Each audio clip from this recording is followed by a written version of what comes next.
আসসালামু আলাইকুম। কেমন আছেন সবাই? ভালো আছেন? অবশ্যই ভালো আছেন, সুস্থ আছেন, এটাই কাম্য।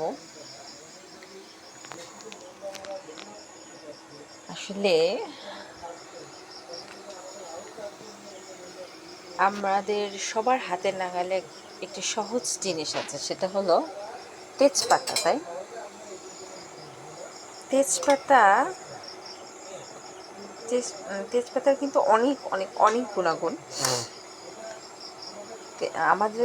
আমরা যখন ডাল খাই বা বিচি জাতীয় যে কোনো খাবার খাই, সিমের বিচি, এই খাবারগুলো যখন খাই তখন এগুলোতে খুব ইউরিক অ্যাসিডের পরিমাণ বেশি থাকে, আর আমাদের শরীরে এটা প্রবেশের সাথে সাথে ইউরিক অ্যাসিডের পরিমাণটা বেড়ে যায়। ইউরিক অ্যাসিড বাড়লে যেটা হয়, আমাদের শরীর ব্যথা বাড়ে বা নানান রকমের যেই সব সমস্যাগুলো, ব্যথা জড়িত যে প্রবলেমগুলো, ওগুলো বেড়ে যায়। তাহলে আমাদের কি করতে হবে? আমাদের শরীর থেকে ইউরিক অ্যাসিডটা রিমুভ করতে হবে। এখন প্রশ্ন হলো যে আমরা শরীর থেকে কিভাবে ইউরিক অ্যাসিডটা রিমুভ করতে পারি। ইউরিক অ্যাসিড যদি আপনি রিমুভ করতে চান, তাহলে আপনাকে যদি ঘরোয়া পদ্ধতিতে বা আয়ুর্বেদিক বা প্রাকৃতিক উপায়ে, যেটা বলবো আমি, সহজলভ্য উপায়ে যদি আপনি ইউরিক অ্যাসিডটা কমাতে চান, তাহলে আপনাকে যেটা করতে হবে, আপনি মিনিমাম 10-12টা তেজপাতা নেবেন এবং তেজপাতাকে 2 লিটার পানির মধ্যে 10-12টা তেজপাতা দিয়ে আপনি জাল করতে থাকবেন।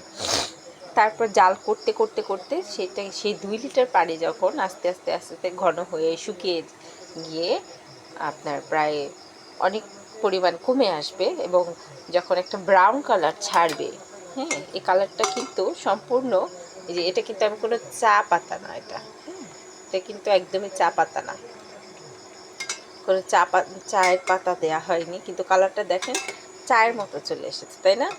এটা কিন্তু শুধুমাত্র এই যে তেজপাতা জাল দিতে দিতে এই কালারটা এসেছে। আমার একটু গ্রিনিশ কালার, কারণ আমার তেজপাতা গাছ আছে, আলহামদুলিল্লাহ। গাছটা থেকে আমি তেজপাতাটা পেরে নিয়ে সরাসরি ইউজ করতে পারি, আমার নিজের গাছ আছে।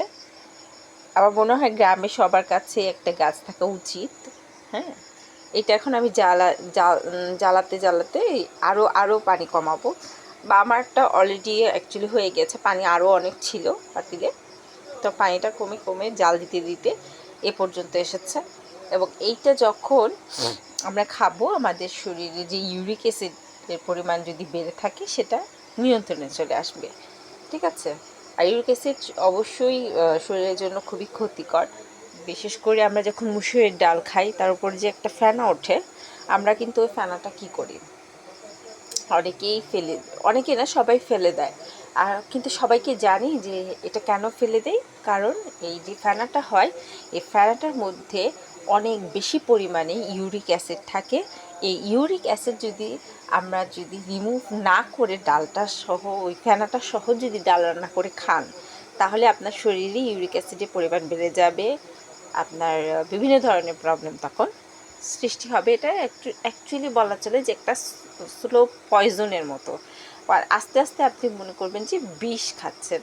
ডাল কিন্তু শরীরের খুবই উপকারী, কিন্তু আপনি যদি ফেনাটা না ফেলেন, তাহলে সেই উপকারী জিনিসটাই আমাদের বিষে পরিণত হবে।